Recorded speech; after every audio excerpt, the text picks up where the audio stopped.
اعوذ باللہ من الشیطان الرجیم، بسم اللہ الرحمن الرحیم۔ آج کے درس میں ہم نون ساکنہ اور تنوین پہ بات کریں گے۔ نون ساکن آپ کو قرآن میں اس حالت میں مل سکتا ہے، یہ نون اور اس کے اوپر ہا کا آدھا سر۔ نون اسی حالت میں بھی آپ کو مل سکتا ہے، نون اس کو ہم جزم بولتے ہیں، یہ جو ہا کا سر ہے اس کو ہم جزم بولتے ہیں اردو میں۔ تو نون کے اوپر یہ ہو بھی سکتا ہے اور نون کے اوپر یہ نہیں، یہ بالکل خالی بھی ہو سکتا ہے۔ جہاں تک تنوین کی بات ہے تو تنوین آپ کو 2 زبر 2 زیر اور 2 پیش اسی طرح حالتوں میں آپ کو ملے گا۔ یہ مصحف عثمانی میں آپ کو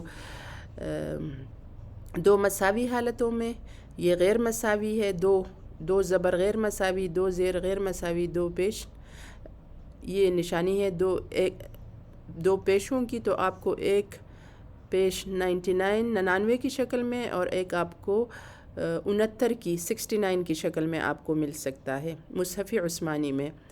اس کے ساتھ نون کے اوپر آپ کو چھوٹا سا میم بھی مل سکتا ہے، یہ بھی تنوین کی نشانیوں میں سے ہے۔ تنوین آپ کو قرآن میں ان حالتوں میں 2 زبر مساوی، 2 زبر غیر مساوی، 2 زبر 2 زیر 2 مساوی حالتوں میں، غیر مساوی حالتوں میں، اور 99 کی حالت میں 2 پیش اور 69 کی حالت میں 2 پیش آپ کو مل سکتے ہیں قرآن میں۔ تو یہ نشانیاں ہیں تنوین کی قرآن میں۔ اب نون ساکنہ میں تو آپ کو کوئی مسئلہ نہیں ہے، تھوڑی سی بات ہم کرتے ہیں تنوین پہ۔ یہ جو 2 زبر ہے، 2 پیش ہے، 2 زیر ہے، تو یہ دراصل جو 2 زبر ہے تو پہلا زبر جو ہے وہ اس حمزہ کے لیے ہے اور دوسرا نون کے لیے ہے۔ یہ کیا ہے؟ سماعن، سماعن۔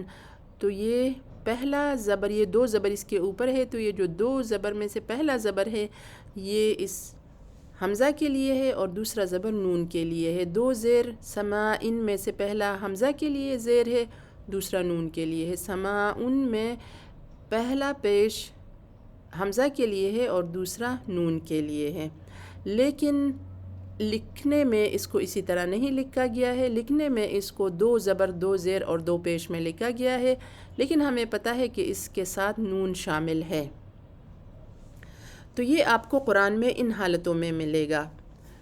اب آتے ہیں کہ نون ساکنہ جو ہے وہ آپ کو ہمیشہ کسی بھی لفظ میں آئے تو نون ساکنہ ہمیشہ کسی لفظ کا اصل ہوتا ہے۔ جیسے اب مثال کے طور پر ینہا، نون جو ہے یہاں پہ نون ساکن آیا ہے، ان انا یہاں پہ نون ساکن آیا ہے، الانہار اس میں نون ساکن آیا ہے۔ اب اگر میں اس کو ینہا سے نون کاٹ دیتی ہوں تو یہ بن جائے گا یہا۔ ان انا سے ای انا میں نے کاٹ دیا تو یہ بن جائے گا۔ الانہار سے کاٹ دیا تو الاہار بن جائے گا، تو یہ تو کچھ اور بن گیا، اس کے معنی ہی بدل گئے۔ تو اس کا مطلب یہ ہے کہ اس کا اس لفظ میں ہونا لازمی ہے کوئی بامقصد معنی دینے کے لیے، ورنہ اس کے معنی بگڑ جاتے ہیں۔ اگر ہم اس نون کو ہٹا دیتے ہیں، نون ساکن کو، تو اس کے معنی بدل جاتے ہیں۔ تو یہ اس لفظ کا اصل حصہ ہے۔ یہ جو نون یہاں پہ ہے، اس کو اگر ہم کاٹ دے اور سما بنا دے تو بھی یہ معنی دیتا ہے کہ یہ آسمان کی ہی بات ہو رہی ہے۔ سما ان کی بجائے سمائی کر دے، نون کاٹ دے تو سمائی بن جائے گا، تو بھی سمجھ میں آ رہا ہے کہ آسمان ہی ہے۔ سما نون کاٹ دے تو بھی یہ آسمان ہے، تو یہ اصلی نہیں ہے، یہ زائد ہے۔ تنوین کسی لفظ کا اصل نہیں ہے، یہ زائد ہے۔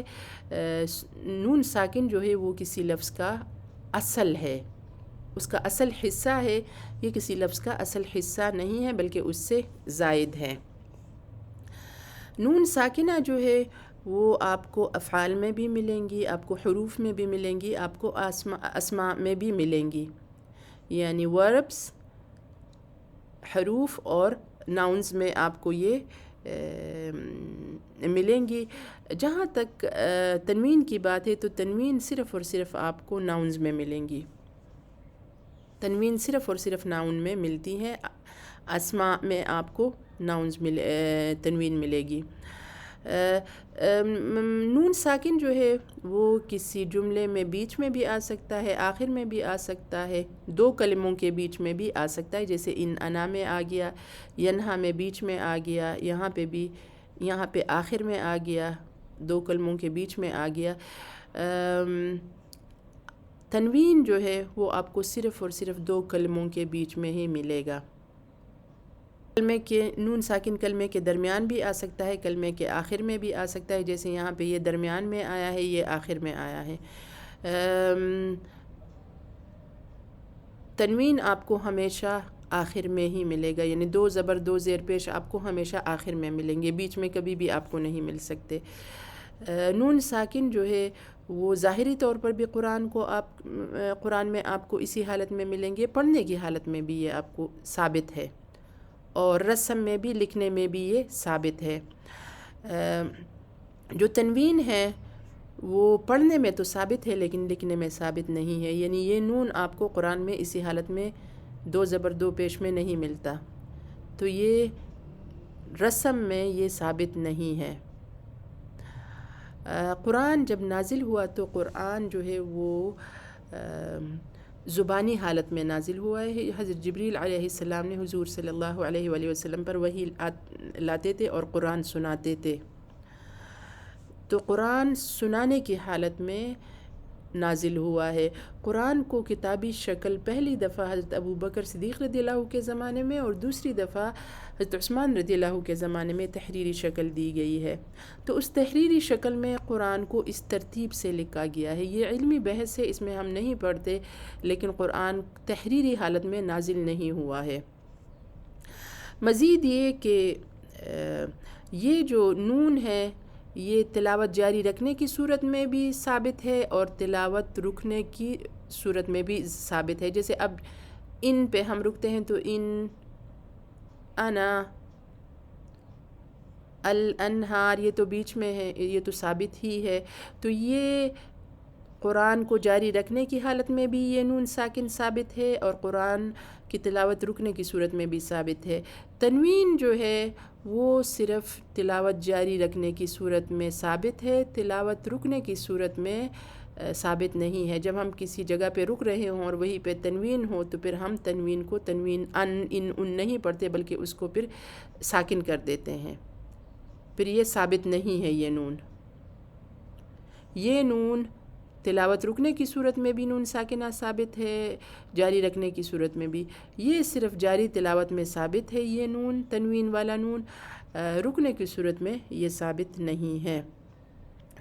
میں امید کرتی ہوں کہ آپ کو اس درس کی سمجھ آئی ہوگی۔ سبحانک اللہم و بحمدک، اشہد ان لا الہ الا انت، استغفرک و اتوب الیک۔